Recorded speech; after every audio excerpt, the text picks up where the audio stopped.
Hello and welcome to another MyTunes podcast right here at manxradio.com. Marc, Tyley, the nation station, Manx Radio.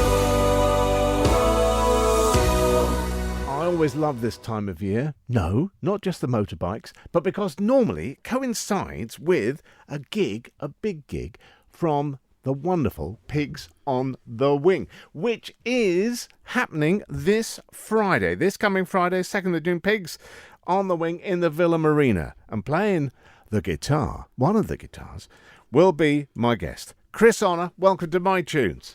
Lovely to be with you, Mark. I tell you what, we timed this well, didn't we? We timed this well.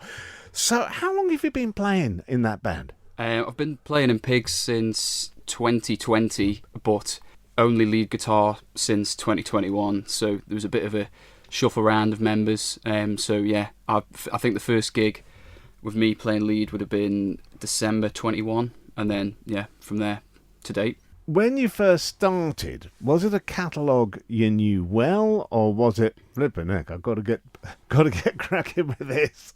I think it was a bit of both, really. For my personal favourites when I joined the band were the 70s stuff, so pretty much from Metal to The Wall, and I wasn't really that bothered about much after it, to be honest. Right. But since we've been playing some of the latest songs, especially the Division Bell, from the mid-90s, that's really, really grown on me. Obviously you just don't have Roger Waters in the mix, but yeah, those songs there's some absolutely brilliant songs on that album that I've didn't really appreciate until I joined the band. The Pink Floyd albums all have a little journey of their own, don't they? And that structure and the development, you can see it coming, but every time a new one came out, you think, oh, there was a twist and a turn that you weren't quite expecting. Absolutely, and I think, obviously Dark Side of the Moon is incredible, but for me where it really gets interesting is Animals and The Wall, where Roger Waters more brings the politics into it as well. It drove the music to an even higher level, really, from Gilmour's perspective as well, even though they hated each other. I think it works well. Yeah, certainly towards the end it was tough. 28 this year, so a lot of this music is before you were playing guitar yourself. When did you actually start playing? I was thinking about this when I was walking up. It was 2009, I think it was, when I started playing and got a guitar. My dad bought me a Squire Strat for Christmas that year. What is that now? 14 years or something? Yeah, so we what? Enough time, yeah. And if you're playing for fun for yourself at home, do you play acoustic as well, or more or less, or is it mostly electric? Pretty much electric. I do have an acoustic guitar out of necessity, but I don't really enjoy the acoustic guitar. I've always been more into the electric, the way it feels and what you can, the production that you can do to it. And, I think you can get away with a lot more. I'm not a great finger picker, and, I'm not really a sort of folky sort of guitar player, but obviously I love a lot of that music. But yeah, it's the electric for me. Now, you're an Isle of Man boy through and through. First band, first memories of playing in that band. Come on, let's go right back. So my first band were called the Cosmos, and we were, I suppose, an indie rock covers band formed at school. And Ballacameen, yeah. And one member, James Quayle, the drummer, he was from QE2. I think the first gig that we did was our Ballacameen Year 11 prom at the Villa. So my first gig was in the Royal Hall, which sort of set me up for a bit of disappointment. Not a bad first gig. No, it was pretty good. First gig, first tune. U2. Talk us through this. So when I was a kid, my dad used to have the Best of 1980 to 1990 compilation album by U2, and which this song isn't actually on, but the album Unforgettable Fire I discovered sort of later on, and I've just always, since I first heard Pride in the Name of Love that was on the compilation, which is on the same album, I just absolutely love Edge's guitar playing, Bono's voice. I know Bono gets, he's a difficult guy, but he was an incredible singer, and Edge completely transformed the way that guitar is looked at, no solos, just echo and ambience, and I just love that song. It just brings out a landscape in my mind. So the title of this one? A Sort of Homecoming.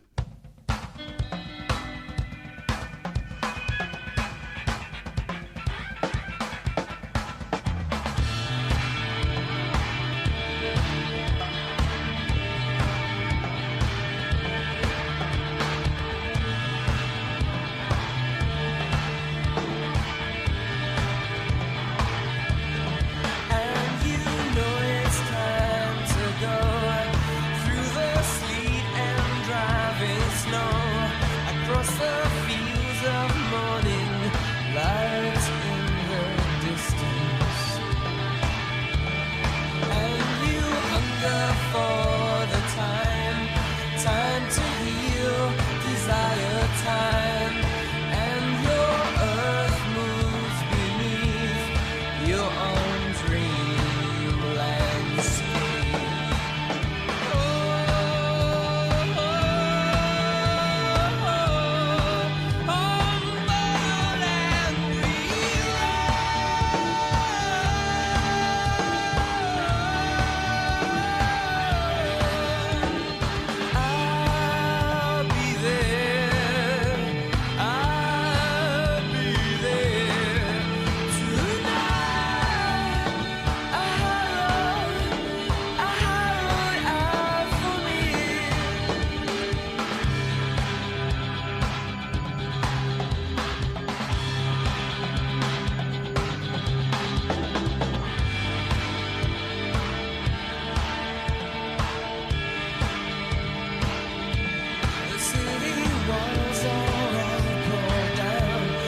Dust or smoke screen all around. See faces plowed like fields that once gave no resistance. I relive by the side of the road, on the side of a hill, as the valley explodes, dislocated, suffocated. The land grows weary of its own.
This Friday, I should do that deeper. This Friday, Pigs on the Wing return to the Villa Marina. And lead guitarist Chris Arnold from Pigs on the Wing is my MyTunes guest this week. It's all constructed for a reason, dear listener, and he's with me now. Chris, yesterday we played a bit of U2, and you are so right. The style and the attack and the playing of the Edge on that track, and in fact on so many of the records, it was different from anything we had up until he did it. Yeah, and I think, the closest thing you could compare his playing to is maybe Television, and that sort of stuff. But I think, once you get into that Unforgettable Fire era, where he's really using the sort of the ambient effects to, create a lot of space in the play, and he just went to a different level. You're right. I'm just hearing Marky Moon in my head, and I can hear that Tom Verlaine, that whole thing. Yes, you see, I get the guests in here to educate me. They're not just for your entertainment; they're for my education. Chris, lead guitar. Now, the lead guitar work is, well, it can be so tricky, and you've got a big job in Pigs on the Wing. Dave Gilmour, one of the greatest guitarists ever on lead guitar, and great writer and great vocalist. Do you ever sort of think, am I channeling him, or am I trying to do my own bit with it? How's the balance when you're on stage with Pigs on the Wing? I think for the songs the famous songs, so we'll come to Comfortably Numb in a bit, but yeah. That solo is something that the two solos in the song, people are so familiar with them. I always play them as they are on the wall, and then we sort of extend the end. So I will play the album version, and then after that I'll just sort of improvise and try and do my own thing on it, obviously in his style. But I think the key to Gilmour's playing is when you don't play, in the space. If you listen to the way he constructs lead parts, he'll build up to things, but then he'll pause and come back in and start low to high. It creates the tension in the music then. Whereas if you just blast a solo out, you can, even if you're an incredible player, it can sort of get a bit lost. But I think Gilmour plays like someone sings, and you can sing along to Comfortably Numb if you wanted to. I want to talk about the indie scene, because when you started, we touched on it yesterday, you had a more indie sort of approach, and we're going to have an indie band, as was, for today's track. That style of music, it was the variety. You can't really say indie is this or that, because it covered so many bases. Yeah. And I think for this one, the Smiths, fundamentally for me, are the reason why I started playing guitar. Johnny Marr was a massive influence on me when I was younger, and I think you're completely right. That style of music is so different, and indie as a genre, there's so many different facets to it. But I think from a genesis point of it, it really is the Smiths, or at least it's what I think of, and that jangly guitar, and the way everything weaves into itself, and Morrissey being miserable over the top of it. But yeah, Johnny Marr for me, he's the man. Well, let's take a Smiths track today. What's it going to be? This is the Headmaster Ritual off the Meters Murder album.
You on the knees you in the groin, elbow in the face, bruises bigger than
I did the jingle yesterday. Should I do it again? Of course. Pigs on the Wing. The Villa Marina this Friday. Don't miss it. Chris Honor. You see, I'm doing that every day, Chris. I hope you appreciate this. I do. You can't pay for advertising like this, you know. That's it. This is more PR than we could ever have hoped for. Well, thank you. This is Pink Floyd Day in my tunes because I'll tell you now, the track coming up is Comfortably Numb. Now, when I was doing a rock show, when the good Queen Victoria was on the throne for another station in another galaxy, this was voted, the solo was voted best solo of all time by, I think, Kerrang! Magazine or something like that. How do you rate this solo that we'll hear in a while? It's definitely up there. I don't even think it's my favourite of Gilmour's solos personally. Okay. But I think I can understand why people consider it to be up there. It's just epic. The way it fades out as well. Also, it never really ends. I think that's why it's almost mysterious. But yeah, it's definitely a good one. Give me another one of his solos that you really enjoy playing. From his particular, Another Brick in the Wall Part 2. Yeah, that's my favourite of his. It's probably the tastiest guitar playing I've ever heard. Yes, I can hear the introduction to it. The first little flick and lick that when it all starts up. That's great. I mean, it's important to start a solo well, isn't it? Yeah, and I think with that particular solo, the way it's recorded it's very dry and direct, but it really shows off his note choice, which is always interesting, and then also just how tasteful he is, the bending, of the strings, the vibrato, I should say. We know where you're going. The way he plays, again, it's very vocal. Yeah. And you can remember the melody of it. I was watching and reading a little bit about a great hero of mine, Frank Zappa, who was different from nearly every other guitarist on the planet when he was playing at his finest.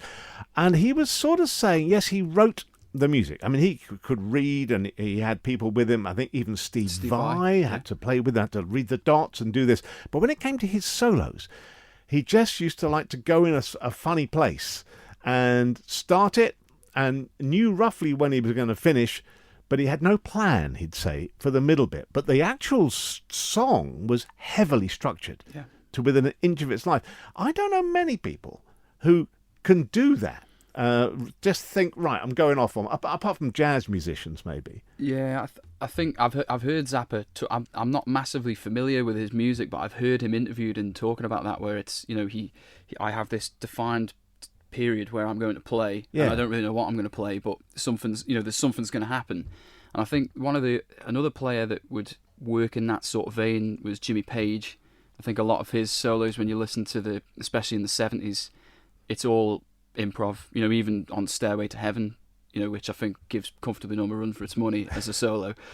It's all the versions of it are different, and I think it's just someone standing up there much in the way that Frank Zappa would and going, I'm just going to play whatever comes into, it just falls out of their fingers almost, very spontaneous. We're going to play quite a lot of Comfortably Numb. The whole piece will be on the podcast, which will be available from tomorrow lunchtime. But which version am I going to have to choose for you? For me, it has to be the studio version off the wall. There are great live versions of it and other versions that have been recorded, but I think this is the one. And you need Roger Waters' vocal on it as well in the verses. Let's have it. Here it is, Comfortably Numb from The Wall.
Tonight in the Royal Hall of the Villa Marina, Pigs on the Wing will be performing a selection of absolute classics from Pink Floyd. And my guest all this week is Chris Honor, lead guitarist with that band. Thank you for joining me this week on My Tunes.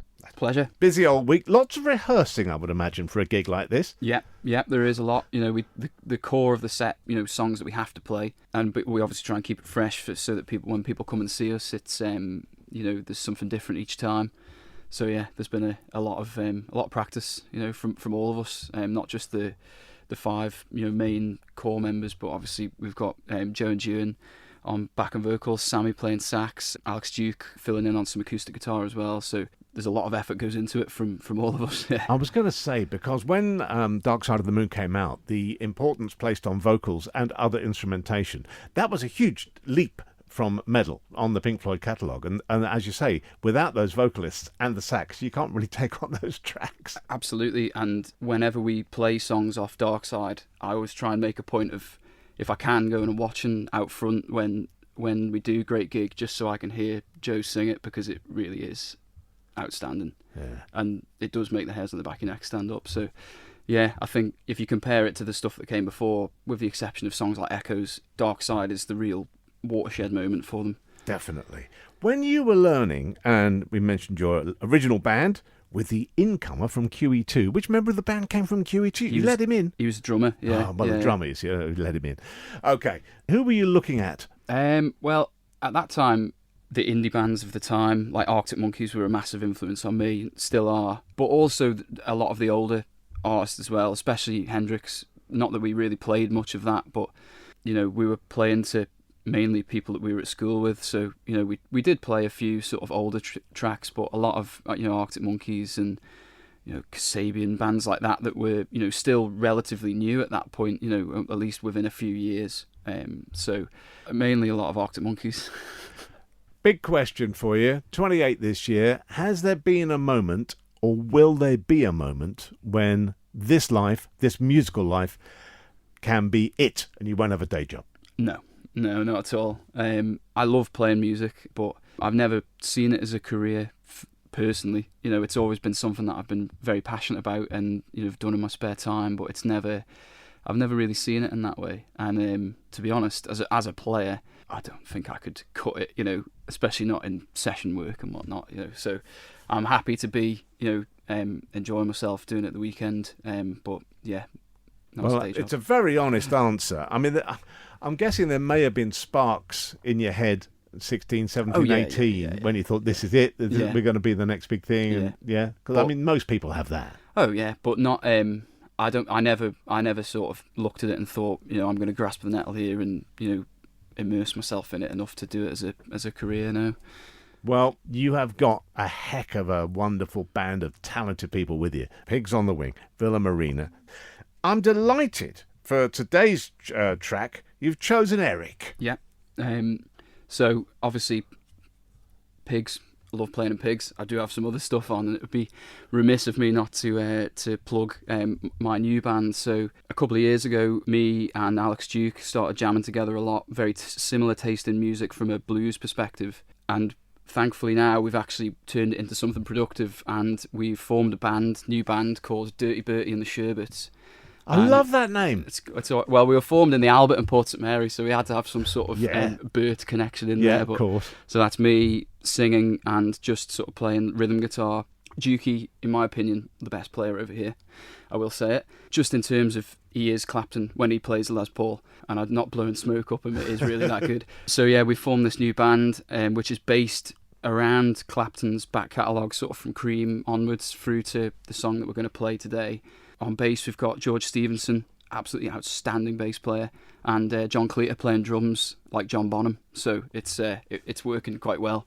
But this song and other songs off the Journeyman album are ones that I really wanted to do, because as much as I love Cream, late 80s, 90s Clapton stuff, where he was just so cool with the Armani suit on and the black strat and the hair and everything, the cigarette in the headstock, and I think Pretending off the Journeyman album just really sums up that period of Clapton's career. Well, we'll take that now. Listen, very good luck with that. We can't wait to see that as well. Gigs coming up for that? Yeah, so we've got some booked later on this year, starting from September. So they'll all be advertised soon. We're booked in Quids, where we're in the Rovers, and there are some more in the process of being sorted out. So yeah, it's going to be a good, fun 4-piece blues rock band. Well, keep in touch with that. Obviously, have a fabulous night. I'll see you there in the Villa Marina with Pigs on the Wing. We'll finish up with Eric Clapton. Chris Honor, thanks for coming in. Absolute pleasure. Thanks for having me, Mark.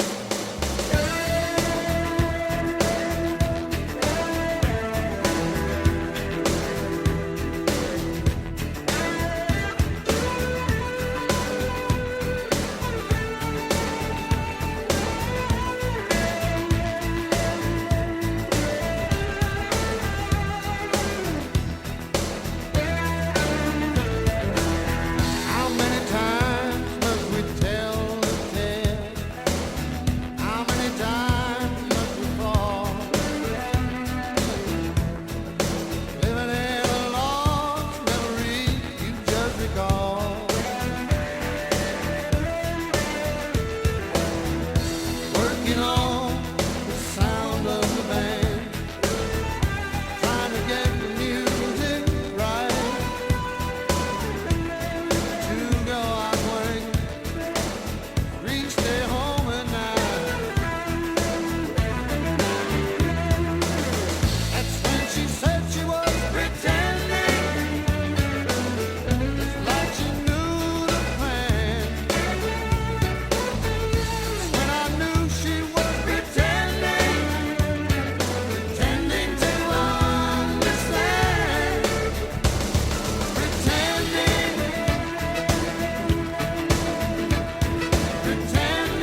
Wonderful to have a bit of Eric Clapton to finish off my tunes with Chris Honor. Fabulous guitarist, lovely fella, and watch out for his new bands, as well as Pigs on the Wing. There's a lot more to come from Chris Honor in the next few months and years for sure. I'm Marc Tyley. Join me when you can for the morning show at Manx Radio, 9:30 to 12, Monday to Friday.